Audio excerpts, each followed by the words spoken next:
Você sabia que o governo dos Estados Unidos armazena uma quantidade impressionante de queijo? É uma história fascinante que revela muito sobre as políticas agrícolas do país e como elas moldam a nossa alimentação. Essa história, que parece saída de um conto, é real e remonta a décadas de políticas agrícolas americanas, com suas raízes fincadas em eventos históricos e decisões governamentais que impactaram profundamente a indústria de laticínios. Tudo começou com o objetivo de estabilizar os preços do leite e apoiar os produtores, especialmente durante a Grande Depressão, quando a economia estava em colapso e os agricultores enfrentavam dificuldades extremas para sobreviver. O ponto de virada, no entanto, veio com o presidente Jimmy Carter, cuja administração implementou medidas significativas que alterariam para sempre a forma como o governo lidava com a produção de laticínios. Em 1977, ele sancionou o Food and Agriculture Act, uma lei que mudaria a indústria de laticínios ao garantir um suporte sem precedentes aos produtores, visando impulsionar a produção e estabilizar o mercado. Essa lei garantia aos produtores preços acima do custo de produção, eliminando riscos e incentivando a produção em larga escala, o que, por sua vez, levou a um aumento significativo na oferta de leite. O governo se comprometeu a comprar todo o excedente de leite, levando à superprodução, pois os produtores não tinham mais o risco de mercado e podiam produzir sem se preocupar com a demanda. Como o leite fresco estraga rapidamente, a solução foi transformá-lo em produtos duráveis, como o queijo processado, que podia ser armazenado por longos períodos sem perder a qualidade. No início dos anos 80, o governo já acumulava mais de 227 milhões de quilos de queijo, uma quantidade colossal que demonstrava a escala da superprodução e a necessidade de encontrar soluções de armazenamento. Esse queijo era armazenado em mais de 150 armazéns em 35 estados, uma logística impressionante que exigia uma infraestrutura complexa para gerenciar e manter os enormes estoques.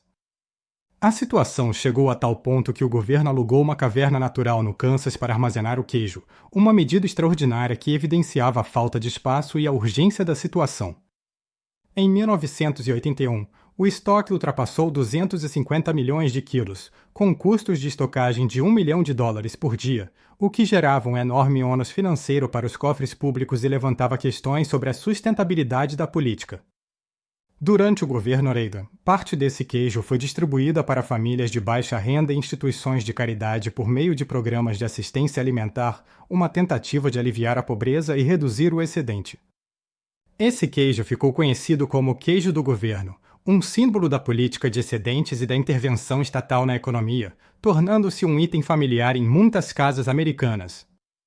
Apesar da distribuição, a superprodução persistiu na indústria de laticínios, e o governo continuou a acumular queijo, indicando que a raiz do problema não havia sido totalmente resolvida. Para lidar com o problema, o governo transformou antigas minas de calcário em cavernas de queijo, uma solução engenhosa para criar espaços de armazenamento ideais para a conservação do produto. Essas cavernas oferecem um ambiente frio e estável, ideal para a conservação do queijo a 2 graus Celsius, garantindo que o produto se mantivesse em perfeitas condições por longos períodos. Em 2016, os estoques atingiram a impressionante marca de mais de 600 milhões de quilos, um novo recorde que demonstrava a continuidade da política de apoio e o desafio de gerenciar tais volumes. As políticas de apoio à indústria de laticínios continuam a gerar debates acalorados, com críticos e defensores apresentando argumentos sobre sua eficácia, custo e impacto a longo prazo. Há preocupações sobre os altos custos de manutenção desses estoques, que representam um gasto significativo para o contribuinte e levantam questões sobre a alocação de recursos públicos. O impacto ambiental da produção intensiva de laticínios é outra questão crescente, com discussões sobre a pegada de carbono, o uso da água e a sustentabilidade das práticas agrícolas atuais. A sustentabilidade dessas políticas a longo prazo é frequentemente questionada, com muitos se perguntando se o modelo atual é viável e se não há alternativas mais eficientes e menos custosas. Ao mesmo tempo, a indústria de laticínios emprega milhares de pessoas, sendo vital para a economia de muitas regiões, o que torna a questão ainda mais complexa e sensível politicamente.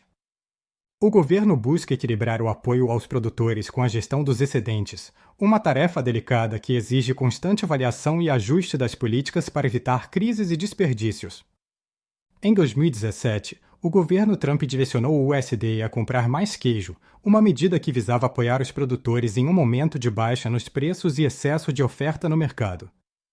A compra governamental pode aumentar os preços temporariamente, mas ajuda os produtores, fornecendo-lhes um mercado estável para seus produtos e garantindo sua subsistência.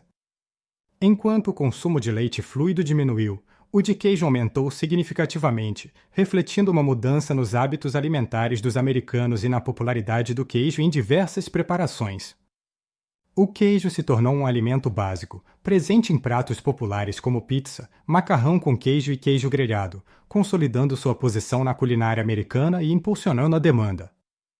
O enorme estoque de queijo é um legado complexo de políticas agrícolas e mudanças nos hábitos de consumo, uma história que se entrelaça com a economia, a política e a cultura alimentar dos Estados Unidos.